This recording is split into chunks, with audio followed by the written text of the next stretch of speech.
Hey guys, how's it going? This is that 620 I ported just a few days ago. Uh, Put a little short video of it out, and then I decided to tear it back down. I know, can't leave nothing alone.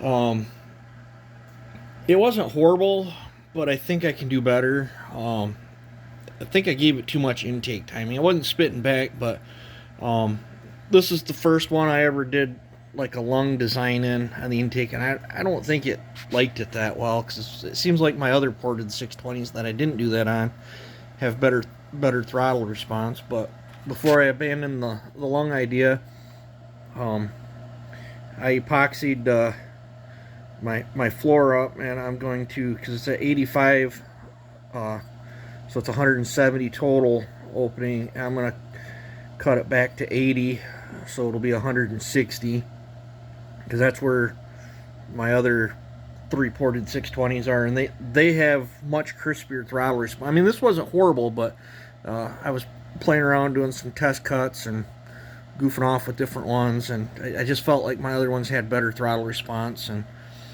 I think I'm gonna, you know, I'm the type that's got to keep tinkering with stuff till I get it down the way I want it. And I mean, if it doesn't turn out, then I will end up buying a different cylinder and starting over again. You know, this one was an experiment, but I got the epoxy. I taped off the cylinder wall, and I got it packed full of foam to kind of hold its shape. I'll have to touch it all up. I got it propped up just like this. I did heat the jug up with my heat gun to help that epoxy flow out a little better.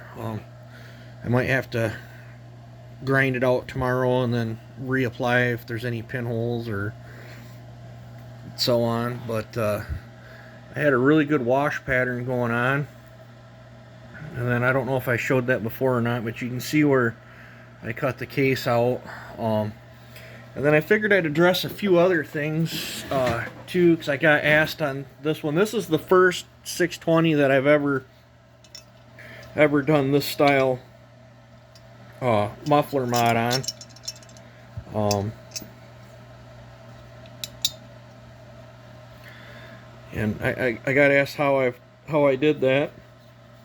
I cut the top of the muffler open, jerked all that junk out, and then went in there with long bits and stuff and cut all the baffling out, so it's pretty much a hollow box. Put my 1-inch outlet on it, and I know it looks doofy off the saw, but I set the outlet so it looked really good on the saw and cleared everything. So when the muffler's off, it looks a little bit longer than it needs to be. But then I cut a piece of steel and welded it on top of the muffler like that to seal it back up. But that's how I did that. And I left room where if I think I need more, I can put another 1-inch outlet on the other side. But I'm gonna try bleeding off some of my timing on the intake first and see where that gets me. I'm probably gonna scooch my exhaust out a little bit wider too. I'm thinking maybe I left room to grow. You got to be careful when you guys do that on 620s, because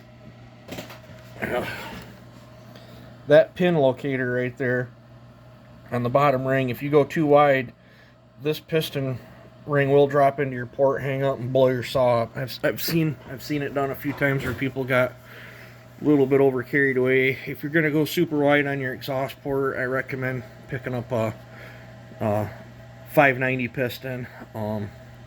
They got one ring, and if I remember right, I believe the pin is on the back side of the intake, like the top ring. I think it's the same piston.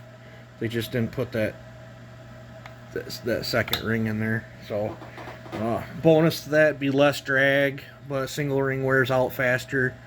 I guess your piston would be lighter too, because I imagine that steel ring is probably heavier than the amount of aluminum that's in there.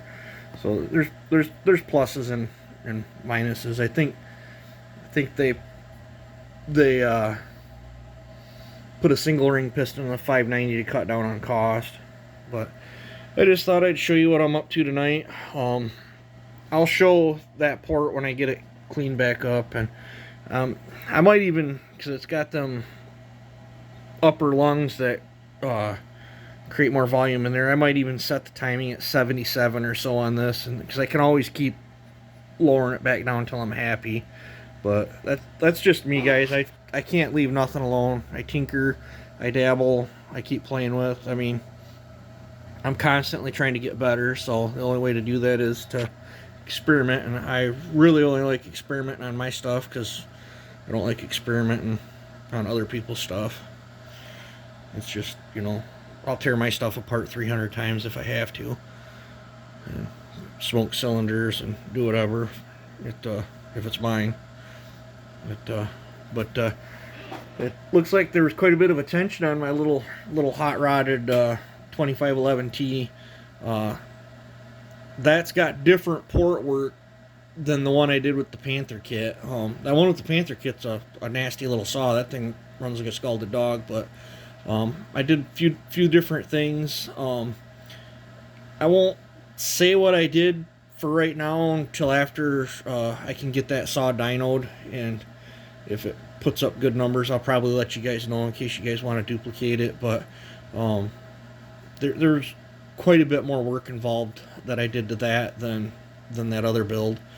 But either build's great builds, but I really think that one I did's pulling a 3/8 chain pretty good. I mean, it's a hoot and a half to cut with. So, but I just thought I'd share that. You guys have a good one, and enjoy your night.